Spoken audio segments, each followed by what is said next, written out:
जय हिंद। देखिए, अभी समझते हैं हम लोग कि भारत ने चीन की किस तरह से नस पकड़ ली और चीन इतना फड़फड़ा क्यों रहा है। आखिर उसको ठंडी के दिन का इतना इंतजार क्यों है और चीन कहाँ जाकर फंस रहा है। देखिए, अरुणाचल प्रदेश से जो 5 लोग गायब हुए थे उसको हम पहले ही बताए थे आप लोग को कि उसको पीएलए ने ही गिरफ्तार किया होगा, जबकि उस वक्त पीएलए ने बोला भी नहीं था चाइना की आर्मी ने कि हमने गिरफ्तार किया, क्योंकि हमेशा चाइना ऐसे करते रहता है। हम उसके बैक रिकॉर्ड के ही आधार पर हम बोले थे और आज चाइना ने कह दिया कि भाई हाँ, हमने गिरफ्तार किया था, अब उन्हें वापस लौटाने की प्रक्रिया चालू हो गई है। अब समझते हैं 2-4 चीज़ें क्या हो रही हैं कि यहाँ पर अभी भारत के साथ एक समस्या आ रहा है कि ये काला पानी को लेकर लेम्पियाधुरा लेपुलेख और काला पानी का विवाद जो है वो नेपाल के साथ भी नेपाल और इंडिया के ओर चल रहा है, उस ओर क्या है, चाइना है। तो ये ट्राई जंक्शन है। ट्राई जंक्शन को खतरा इसलिए है कि इस साइड में चाइना जो है अपनी आर्मी को बहुत ज़्यादा बढ़ा रहा है, इस साइड में वो अपनी आर्मी बढ़ा रहा है, यहाँ एयरबेस बना लिया है, वो यहाँ मिसाइलों को तैनात कर रहा है, ड्रोन हमेशा उड़ रहे हैं सब यहाँ पर। भारत भी यहाँ की ओर आगे बढ़ रहा है, लेकिन दिक्कत ये है कि अगर इस एरिया में नेपाल एक नया मोर्चा खोल देगा ना तो इन तीनों में सबसे ज़्यादा घाटा हो जाएगा नेपाल को, क्योंकि नेपाल को लग रहा है कि वो उसके लिए चाइना का रास्ता है। भाई साहब, नेपाल को तो ये सोचना चाहिए कि अगर भारत से रिश्ते खराब होंगे तो ये चाइना का ये वाला एरिया तिब्बत है, तिब्बत के ऊपर से कोई भी कमर्शियल प्लेन हवाई उड़ान नहीं भरती है सब, तो आपको मजबूरी में भारत आना ही पड़ेगा। भारत अपना एयर स्पेस रोक देगा, फिर जाएंगे कहाँ। इनको तो हर तरह से समस्या आ जाएगा, लेकिन इनको समझ में नहीं आ रहा है उस ओर जो है वो चाइना जो है अपनी पूरी की पूरी आर्मी बेस को बढ़ा रहा है, भारत भी इस ओर बढ़ा रहा है, भारत की भी तैयारियां कम नहीं है। हालिया विवाद जो हो गया है वो एक्चुअली कहाँ पे हुआ, वो 500 लेक के पास हो गया, लद्दाख में। आप देखेंगे चाइना ने अचानक गोलियां चलाने लगी, हालांकि ये गोलियां जो थी वो केवल एक तरह का वार्निंग शूट था, हवाई फायरिंग थी कि भाई हम यहाँ पे हैं, अगर तुम आगे बढ़ोगे तो हम तुम्हें शूट कर सकते हैं। अब देखिए, ये चीन बॉर्डर पे गोली चलना बड़ा अजीब होता है। आप अगर याद करेंगे तो 15 जून की घटना को, तो उस वक्त भी हमारे जो जवान शहीद हुए थे और चाइना के भी 35-40 से ज़्यादा लोग मरे थे, हालांकि चाइना ने तो एक्सेप्ट भी नहीं किया था, तो उस वक्त भी गोलियां नहीं चली थी, फिजिकल क्लैश हुए थे, पत्थरों से मार हुए थे। गोली क्यों नहीं चलती है तो ध्यान देखिए, बहुत पहले गोली चली थी, पहली इससे 1962 के बाद जो था वो 20 अक्टूबर 1975 में अरुणाचल प्रदेश की ओर गोली चली थी। बाद में इन दोनों देशों ने बॉर्डर पर शांति लाने के लिए एक निर्णय लिया था 1996 में कि हमारी जो सैनिक जो है वो बॉर्डर पर जब ड्यूटी करेंगे तो बंदूक रहेगी लेकिन उनमें गोलियां नहीं रहेंगी, एक दूसरे के हम लोग एमुनेशंस का प्रयोग नहीं करेंगे ताकि आगे जाके कोई क्लेश ना हो। लेकिन चाइना की ओर से अचानक फायरिंग किया जाने लगा, उसने उल्टे दुनिया पे भारत पे उसने आरोप लगाया कि पहले भारतीय सेना ने हवाई फायरिंग किया है। भारत ने कहा कि भारत की ओर से कोई हवाई फायरिंग नहीं की गई है, वो चाइना की ओर से किया गया था। आखिर चाइना ऐसा क्यों कर रहा है? चाइना ठंडी के दिन का इंतजार कर रहा है और वो भारत की तैयारियों को देखना चाह रहा है। ये इसे हम लोग कहते हैं protective petrol. Protective petrol army की भाषा में, मिलिट्री लैंग्वेज में एक शब्द होता है कि दुश्मन अगर किसी एरिया में है वो कितना शक्तिशाली है, इसके लिए क्या होती है कि क्या छोटी सी टुकड़ी भेजी जाती है फौज की, वो वहाँ पे 2-4 गोलियां चला देते हैं और उधर से बदले में वो दुश्मन गोलियां चलाने लगता है, तो इन लोग को एक आइडिया लग जाता है कि कितनी मात्रा में वहाँ फौज है एक्चुअल में। तो भारत होशियारी किया, वो समझ गया इनका प्रोटेक्टिव पेट्रोल है, प्रोटेक्टिव पेट्रोल में भारत की ओर से गोलियां ही नहीं चलाई गई, तो उनको पता ही नहीं चला कि भारतीय सैनिक कितनी संख्या में है। रेकी पेट्रोल जो होता है वो छुप के निगरानी किया जाता है, जबकि प्रोटेक्टिव पेट्रोल हथियार की ओर से। बेसिकली चाइना जो है इस एरिया में ठंडी के दिन का इंतजार कर रहा है, क्योंकि ये जो गलवान वाला एरिया है, ये यहाँ की जो नदियाँ हैं इनको पार करना बड़ा मुश्किल होता है, इसमें पानी ज़्यादा रहते हैं। ठंड के दिन में क्या होगा, ये नदियां जो है वो इसमें बर्फ जमने लगेगा और बर्फ जमने से इसे पार करना इजी हो जाएगा और इसमें छुपना भी इजी हो जाएगा, क्योंकि बर्फ के बीच में आप कैमोफ्लेज सफेद कपड़े पहन के आप आराम से छुप सकते हैं। तो ठंड के दिन में जो जहां पर आप पेट्रोलिंग करते हैं नाव से, बोट से, अब वहां पे पूरा बर्फ जम जाएगा। अब आप सोचिए ना, जब बर्फ जम जाता है तो बड़ा मतलब वो ट्रेंड फोर्स ही वहां लड़ सकती है, वहीं वहां लड़ सकता है जिनके पास इक्विपमेंट है, हथियार है, जो सामान है वही लड़ सकता है। तो चाइना को लगता है वो इसमें स्पेशलिस्ट है। चाइना को समझे में नहीं आ रहा है कि चाइना के दामाद लोग यहाँ इंतजार कर रहे हैं ससुर जी की सेवा करने के लिए। यहाँ पे ये वही फौजी हैं जो 1984 में पाकिस्तान को उनकी औकात दिखाए थे ऑपरेशन मेघदूत और सफेद सागर के टाइम पे। वहाँ पे उनको समझ में आया था वहाँ पर, और भारत सरकार जो है ना इनको एकदम रेडी टू फाइट रखी हुई है कि भाई सियाचिन से हम तुम्हें डिप्लॉय कर देंगे। तो इन लोग को तो महारत हासिल है बर्फ में लड़ाई लड़ने की, इनसे अच्छा कौन जानेगा कि बर्फ में कैसे लड़ाई लड़ा जाता है। और चाइना को विश्वास नहीं है तो खोज ले पता कर ले पाकिस्तान से कि कैसे धोए थे सभी सब। देखिए 1962 में भारतीय सेना ने कहाँ गलती किया था। एक्चुअली क्या था कि हम लोग तत्काल आजाद हुए थे 1947 के बाद, और उस समय टेक्नोलॉजी भी नहीं थी, अर्थव्यवस्था किसी काम की नहीं थी, अंग्रेज पूरा चूस के गए थे सब भारत को। तो भारत के पास ना साजो सामान थे, ना हथियार थे, ना ड्रेस थे, ना जूते थे, और चाइना बढ़ते जा रहा था। तो भारत की स्ट्रेटजी रही थी कि युद्ध को टाला जाए। लेकिन इस बार भारत की स्थिति उल्टी है। इस बार भारत की स्थिति क्या है कि भारत ने मन बना लिया है कि अगर युद्ध करिएगा तो हम भी युद्ध करेंगे, बातचीत भी करेंगे, लेकिन भारत ने भी अपनी तैयारियां पूरी कर दी है। उधर से वो ड्रोन निकाल रहा है, तो भारतीय वायुसेना भी यहाँ पहुंच चुकी है, नौसेना का P-8 विमान भी पहुंच चुका है, और पीछे से आर्मी की पूरी साजो सामान है। भारत की स्थिति इतनी है कि 1 घंटा में हम वहाँ हजारों फौज उतार सकते हैं।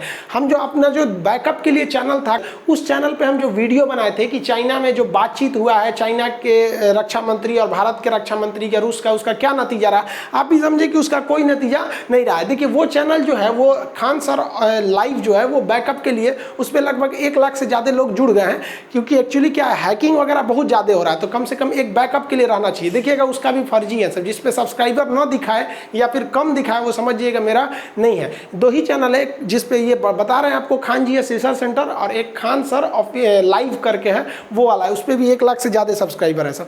तो वहाँ पे हम बताए थे कि आपको कि ये बातचीत का नतीजा एकदम किसी काम का नहीं रह गया। तो भारत ने कहा कि ठीक है बातचीत तो करते रहेंगे, लेकिन पूरी तरह से तैयारियां भी हम करते रहेंगे। देखिए चाइना के बौखलाहट का सबसे बड़ा रीजन क्या है कि ये जो लद्दाख का एरिया है, इसमें ना चाइना उल्टा फंस गया है। हुआ क्या एक्चुअली कि ये यहाँ से ये चाइना का ये फिंगर 5 है, चाइना जो है वो फिंगर 5 तक चला आया। हालांकि पहले वो था फिंगर 8 तक, उठ के चला आया फिंगर 5 तक, और भारत ये खड़ा है फिंगर 4 तक। भारत कह रहा है कि तुम वापस जाओ, चाइना कह रहा है हम जाएंगे ही नहीं। अब चाइना के साथ 2 समस्या है। यहाँ पर एक इसका सिरिजाप पोस्ट है, सिरिजाप कॉम्प्लेक्स जो पोस्ट है वो आर्मी का बहुत बड़ा कैंप है इसका, और इसके पीछे बहुत बड़ा एरिया है खुरनाक का, खुरनाक फोर्ट। तो ये एरिया और ये एरिया चाइना का मेन बैकअप है, और यहाँ पे तो कुछ ही फौजियों को उसने खड़ा किया है। मेन इसका सिरजाप और खुरनाक है, यहीं पर चाइना की मेन फौज पोस्ट खड़ी है। लेकिन भारत ने क्या किया, ये नॉर्दर्न एरिया में दिमाग लगाना छोड़ दिया। भारत ने कहा ठीक है चाइना तुम यहाँ से उठ के यहाँ आ गए हो, कोई बात नहीं, हम भी यहाँ पे खड़े ही हैं। भारत इस पैंगसो लेक के नीचे से अटैक कर गया और यहाँ 2 पहाड़ियों को कब्जा कर लिया। एक पहाड़ी का नाम है ब्लैक टॉप और उसके आगे वाली पहाड़ी है हेलमेट। अब जो कि है ब्लैक टॉप से हम लोग सीधे का सीधे एरिया पे नज़र रख सकते हैं फिंगर 5 के पास में, और यहाँ से हम लोग इसके सिरजाप पे रख सकते हैं। ये इस एरिया की बहुत ऊंची चोटी है, सबसे ऊंची है सब, और हेलमेट से हम सीधे यहाँ पर खुरनाक पर अटैक कर सकते हैं। अब चाइना फंस गया है कि तुम्हारा यहाँ पर कैमरा उमरा था, भारतीय सेना ने तूर तार के कैमरा फेंक दिया है, अब वापस नहीं किया। अरे भाई वापस तो कर देना चाहिए, ले जो, लेकिन भारतीय सेना भी कम से कम 62 का बदला तो लेंगे ना, कैमरा रख ली है ऐसा तूर तार के। तो यहाँ पे चाइना फंस गया है कि चाइना करे तो क्या करे। और दिक्कत ये है कि इस एरिया में चाइना नीचे से भी नहीं आके हमला कर सकता है, क्योंकि अगर आप देखेंगे तो ये वाला एरिया ये पैंगसो लेक है, ये पैंगसो लेक में अगर चाइना है यहाँ पर, तो ये फिंगर वाला एरिया है, यहाँ से यहाँ विवादित है, और ये उसका सिरजाप और ये उसका खुरनाक पोस्ट, और यहाँ से ब्लैक टॉप पर ये यहाँ से आराम से हमला किया जा सकता है। और नीचे वाले एरिया में भी आएगा ना तो और धोआ के जाएगा। अगर देखेंगे तो ये मागर हिल भी इंडिया के कब्जा में है, और यहाँ गुरनाक भी है। तो ये सब एरिया, अब नीचे से चाइना आता है तो नीचे से भी पिटाएगा, और ऑलरेडी हम लोग हाइट पर हैं, इसलिए चाइना परेशान हो गया है कि अब ठंडी के दिन भी हो जाएगा ना तो वो भारत जो है इस बार फ्रंट फुट पर है। चाइना का सबसे बड़ा सरदर्द जो है ना वो विकास बटालियन है। अब ये विकास बटालियन भारत ने वहाँ क्यों लगाया, ये एक्चुअली गृह मंत्रालय के अंदर में काम करता है, लेकिन ये आर्मी से मिलकर काम करता है, हमेशा इसे सीक्रेट रखा गया है। इनकी ट्रेनिंग इस तरह से होती है कि ठंड के एरिया में और पहाड़ी एरिया में लड़ने के लिए माहिर होते हैं। इनकी रैंकिंग भी अलग डिजाइन से होती है। इनका सिंबल इस तरह होता है। इसे 1962 में जब बनाया गया था तो इसका नाम था स्टेब्लिश 22, लेकिन बाद में इसका नाम बदलकर स्पेशल फ्रंटियर फोर्स SFF कर दिया गया। इसकी बटालियन का नाम है विकास बटालियन, जो लगभग 6 बटालियन है, और अभी इनके पास टोटल बटालियन को मिला के 5000 की फौज है। ये बहुत ही वेल ट्रेंड होते हैं, कैमोफ्लेज की लड़ाई में, छुप के लड़ने में, पहाड़ी एरिया में बहुत बेहतरीन होते हैं। इनका झंडा वगैरह सब अलग होता है। इसमें बेसिकली इंडिया ने उन लोगों को रखा जिन्हें 1959 में चाइना ने मार के तिब्बत से भगा दिया था। उन लोग के अंदर तो दो गुस्सा इसी बात का है कि तुमने एक तो पूरा दलाई लामा के साथ बदतमीजी किया, दूसरा उनकी जमीन छीन लिया। तो इन लोग के अंदर एक अलग जोश भरा हुआ है। दूसरा ये पहाड़ी एरिया के एक जेनेटिकली होता है, पहाड़ी एरिया वाले लोग पहाड़ पे अच्छे से लड़ सकते हैं। अब जैसे हम लोग मैदानी क्षेत्र के हैं लोग, हम लोग को भेज दीजिएगा आप राजस्थान में लड़ने के लिए, तो जेन्युइन बात है कि जो राजस्थान का मूल निवासी है वो हम लोग से बेहतर लड़ेगा वहां पर।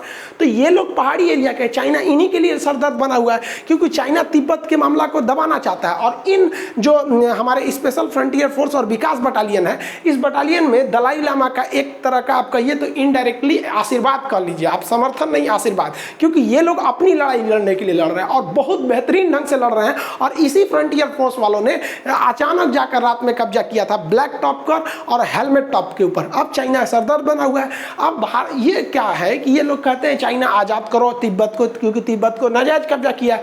ये लोग आत्मदाह कर लेते हैं, शरीर में जला लेते हैं आग विरोध प्रदर्शन करने के लिए। भारत इनका कई बार समर्थन किया, इन लोग को रहने के लिए हिमाचल प्रदेश में जगह दिया। दलाई लामा जो है वो हिमाचल प्रदेश से एक तरह का एक्सटेंशन का गवर्नमेंट कह लीजिए चलाते हैं, वहाँ पर बहुत समर्थन किया। नेपाल में भी ये लोग थे, पहले नेपाल ने भी इनका बहुत समर्थन किया था, लेकिन चाइना के दबाव में आकर ओली साहब ने वहाँ पर पुलिस को आदेश दिया कि यहाँ तिब्बत के लोग कोई भी प्रोटेस्ट नहीं करेंगे।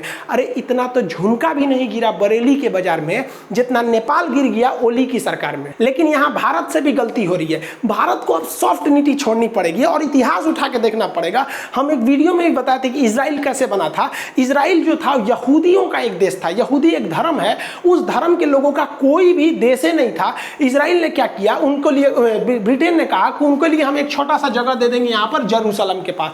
अब इनसे उनके अंदर एक राष्ट्र की भावना आ गई, भाई हमारा कोई नहीं है दुनिया में, हम कोई धर्म मिले, एक जगह मिलने वाला है या हम सब मिलेंगे। जी जान लगा के लड़ लिया सब। आज इजराइल इतना बड़ा देश है, इतना विकसित हो गया, पूरी दुनिया में सब अकेले ही इसकी क्षमता, इसे कोई आंख नहीं दिखा सकता है। तो भारत को भी यह राष्ट्र की भावना तिब्बत के लोगों में भरना चाहिए कि तिब्बत के लोग जहां तुम दर बदर भटक रहे हो, तुम्हारा असली देश यही है तिब्बत और हम तुम्हें लौटाएंगे। भारत को इन तिब्बतियों लोगों के, तिब्बत के जो शाओलिन मांग्स होते हैं वो पहाड़ी लड़ाई के लिए बहुत बेहतरीन होते हैं। उन्हें सेना में भर्ती करके ट्रेनिंग देके हर चीज देके और स्पेशली उन्हें चाइना के एरिया में तैनात करना चाहिए। अब वो क्या है कि वो जरूरत से ज्यादा लड़ेंगे। रीजन है, उनको अपने राष्ट्र की भावना है और भारतीय सेना जो है वो भी लड़ेगी, लेकिन ये एक आदेश का इंतजार करेगी। लेकिन उनके अंदर एक अलग जुनून रहेगा, उनकी एक फौज खड़ी करनी चाहिए। और जैसे धर्मशाला, हिमाचल प्रदेश का धर्मशाला है, हेडक्वार्टर बना दीजिए हिमाचल प्रदेश का धर्मशाला। जो भी तिब्बती लोग हैं उनको दलाई लामा, उनकी सिक्योरिटी इसके लिए कर दीजिए। और 26 जनवरी को जो मुख्य अतिथि बुलाते हैं तो चाइना कहता है कि तिब्बत के लोगों को मत बुलाइए, भाई दलाई लामा को मुख्य अतिथि बनाना चाहिए और उसी दिन बुलाना चाहिए शी जिनपिंग को कि अगल बगल इस बार हमारे 2 मुख्य अतिथि रहेंगे। तब देख लो क्या हमारे विरोध के बाद चाइना पाकिस्तान के किसी काम को रोकता है? नहीं रोकता है। लेकिन हम लोग दलाई लामा को उतना सपोर्ट नहीं कर पाते, खुल के करना चाहिए। और इससे सबसे बड़ा प्रॉफिट क्या होगा, हम उन्हें जमीन देंगे, हम उन्हें ट्रेनिंग देंगे, हथियार अमेरिका फ्री में दे देगा। क्योंकि अमेरिका को पता है कि अगर 20 साल में चाइना को नहीं रोके तो अमेरिका जहां बैठा है उसको उतार के चाइना वहां बैठ जाएगा। इसलिए हर हाल में तिब्बतियों का साथ देगा भारत और उसके पीछे रहेगा चाइना। अमेरिका, और अमेरिका जिधर गया पूरा यूरोप अमेरिका के ही इशारे पे चलेगा। इनकी सरदर्द तो बना हुआ है भाई साहब मलक्का जल संधि। मलक्का जल संधि क्या है तो ध्यान से समझिए। मलक्का जो है वो एक बहुत पतला रास्ता है मलेशिया और इंडोनेशिया के बीच का। ये जो पतला सा रास्ता देख रहे हैं यही है मलक्का। अब ये इस पतले से रास्ते में चीन का 80% पेट्रोलियम इधर से ही जाता है, ये पतला रास्ता से। अब ये पतला ही इसलिए समस्या नहीं है, समस्या इसलिए है कि यहाँ पर अंडमान निकोबार भारत का है और यहाँ पे थल सेना, वायुसेना, नौसेना तीनों रहती है। चाइना को पता है कि अगर हम गलवान के एरिया में नौटंकी करेंगे ना तो यहाँ से एको को हमारा जहाज नहीं जा पाएगा और पूरा का पूरा चौपट हो जाएगा।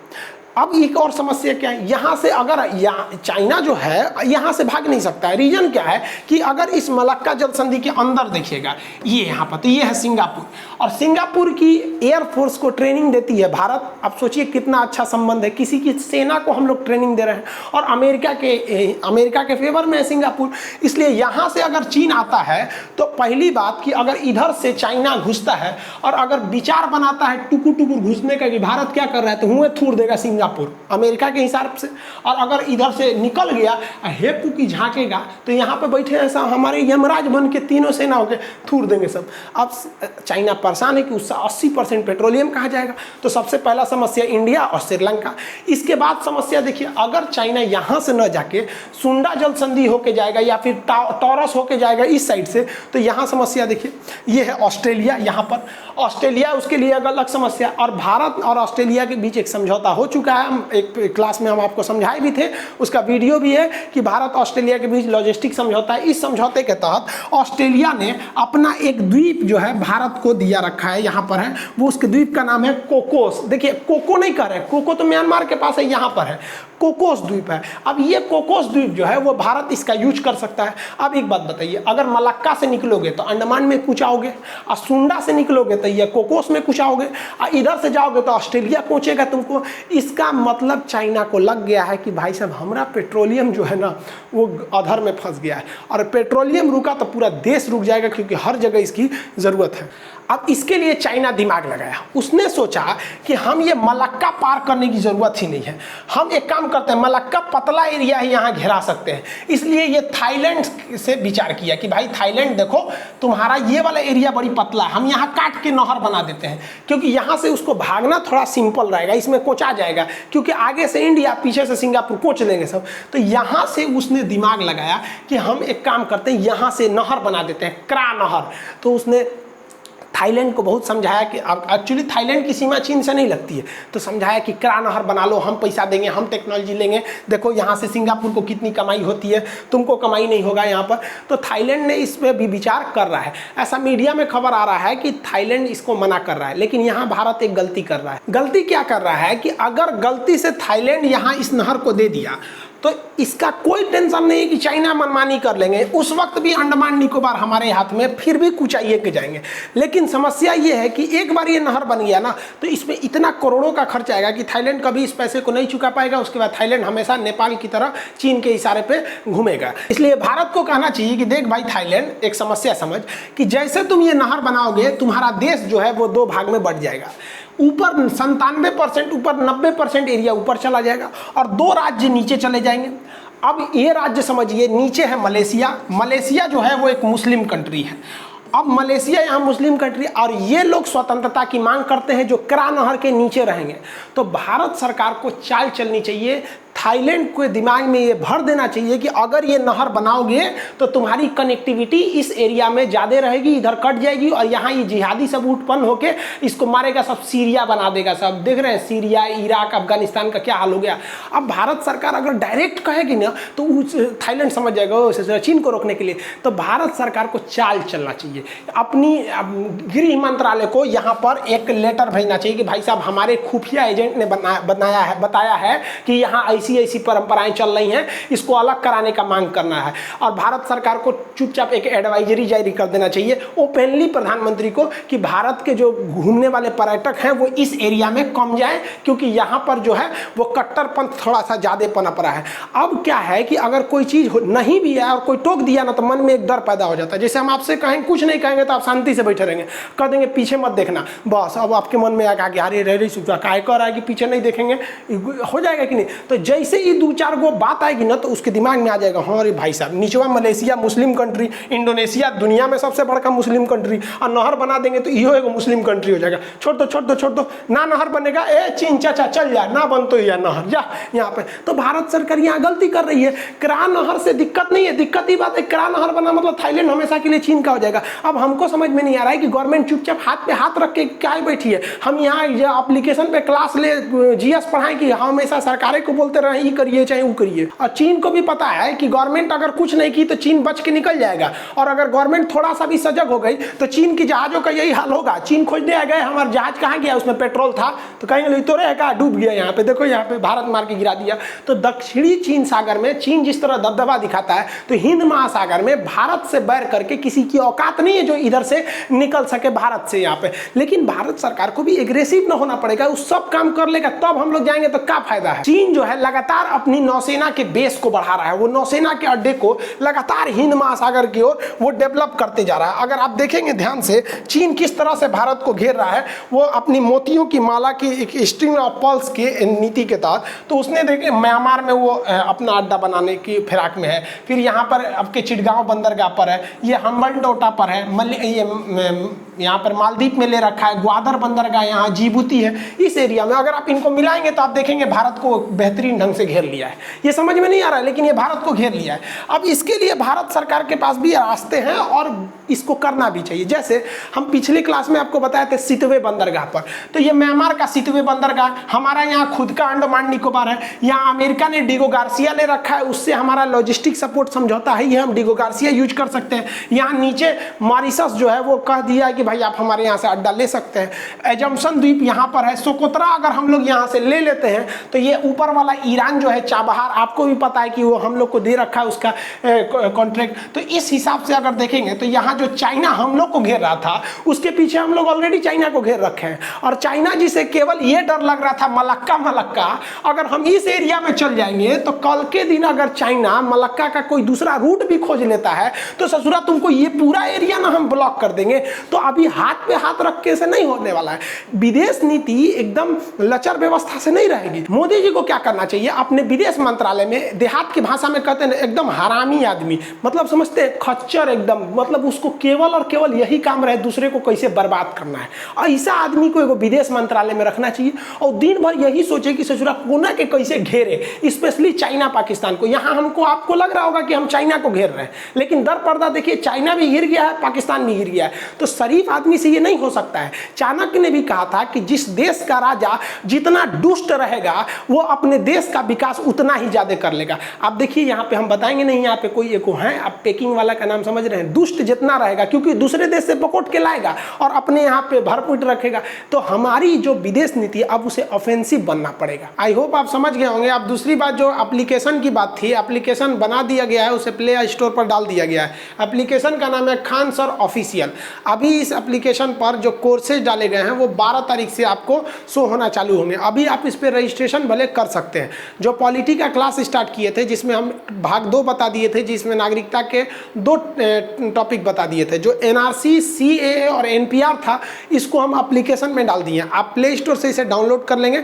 ये हम अभी अनाउंस कर रहे हैं, इससे पहले किसी वीडियो में अनाउंस नहीं किए थे। वहाँ जाके आप उस वीडियो को देख लेंगे जो वीडियो हम बदले। अभी आपको अगर एनआरसी में प्रॉब्लम हो रहा है, सीएए में कहाँ गवर्नमेंट गलती कर रही है, कहाँ लोगों को समझने में दिक्कत हो रहा है, आपका अगर एनआरसी होगा तो आपसे कौन कौन से डॉक्यूमेंट्स मांगे जाएंगे, बाय द वे आप हिंदुस्तान के नागरिक हैं, एनआरसी में नाम नहीं आया तो कहाँ जाके सुधरवाइएगा, कितने टाइम रहते हैं सुधरने में, ट्रिब्यूनल के पास कैसे जाइएगा, ये सारे चीज़ें उस एप्लीकेशन पे जो वीडियो है, अभी फिलहाल उसका लिंक फ्री है, आप वहाँ जाके डाउनलोड करके उसे देख सकते हैं। एक चीज़ बस यहाँ ध्यान दीजिएगा, आपकी सिक्योरिटी के लिए किया क्या गया है, जब आप एप्लीकेशन डाउनलोड करेंगे, जब आप अपने लिए क्रिएट पासवर्ड कीजिएगा, आप अपने लिए पासवर्ड बनाइएगा तो कम से कम 8 डिजिट का बनाइएगा। 8, 1 कम 9, 8 से कम पासवर्ड रहेगा तो फिर आपके मोबाइल में एप्लीकेशन नहीं आएगा, आपको खुद बनाना है वो। आपको आई होप आप इसको देखेंगे। अभी इस पे 12 तारीख से कोर्स चालू होगा। उस कोर्सेज में आपको दरोगा, एनटीपीसी, जितने भी चीज़ें हैं आपके फर्दर, उसको आपको उस पर अब लाइव मिलने लगेगा। आप लोग भी बहुत इंतजार किए थे, आप जाएंगे। अभी उस ऐप पर पूरी तरह से अभी आपको ओपन नहीं किया गया है, 12 तारीख से वो पूरी तरह से वर्क करने लगेगा। देखिए अभी बहुत लोगों को लग रहा है कि सर एप्लीकेशन आ जाएगा तो यूट्यूब पर क्लास नहीं लेंगे क्या। देखिए यूट्यूब का जो है वो वैसे ही चलते रहेगा, एप्लीकेशन वाला अलग चलेगा। एक्चुअली होता क्या है कि जिस तरह से हम पढ़ाना चाहते हैं, आप लोग जो क्लास में पढ़ते थे वो देखिए, और यूट्यूब पर आने के बाद बड़ा सारा ससुरा उसका नियम कानून पालन करना पड़ता है। हाई करिए, ओ किए, नहीं तो कभी बंद कर देता है, कभी कभी 2-2 दिन तक अपलोडिंग रिस्ट्रिक्शन लगा देगा, लोडे नहीं होता है कुछ। तो जो हिसाब से हम आपको पढ़ाना चाहते हैं कि मतलब ऐसे पढ़िए कि एक के बार याद हो जाए। जिस तरह से एक टीचर कहता है you don't sleep in school, तुम स्कूल में सो नहीं सकते हैं, तो हम भी यही कहते हैं you don't study in home, तुम घर पे पढ़ नहीं सकते हो। ऐसा पढ़ो कि वहीं पर याद हो जाए। आपको इतना फुर्सत है कि एक बार हमसे पढ़िएगा, फिर घर रिवाइज करिएगा, फिर एग्जाम के टाइम करिएगा। उसके लिए आपको हर तरह से तरीके होते हैं कि कैसे कैसे आप पढ़ेंगे। तो वो सब चीज़ें यूट्यूब पर, यूट्यूब के नियम से चलना पड़ता है। एप्लीकेशन पर पढ़ाएंगे, हमारे नियम से चलेगा, तो दोनों चलते रहेंगे। यूट्यूब पर भी फ्री है, एप्लीकेशन पे भी एक सेक्शन ऐसा रहेगा जो हमेशा वो फ्री रहेगा, उसका कभी चार्ज नहीं लिया जाएगा। जिस तरह से यूट्यूब पे चार्ज नहीं लिया जाता वैसे ही एप्लीकेशन पे। और कुछ कोर्सेज जो रहेंगे वो एकदम मिनिमम फी में रहेंगे, जो पहले आएगा उसको तो एकदम मिनिमम मिलेंगे, आपको पता ही है। आई होप आप समझ गए होंगे, आप इसे डाउनलोड कर लेंगे। मिलेंगे नेक्स्ट लेक्चर में। जय हिंद।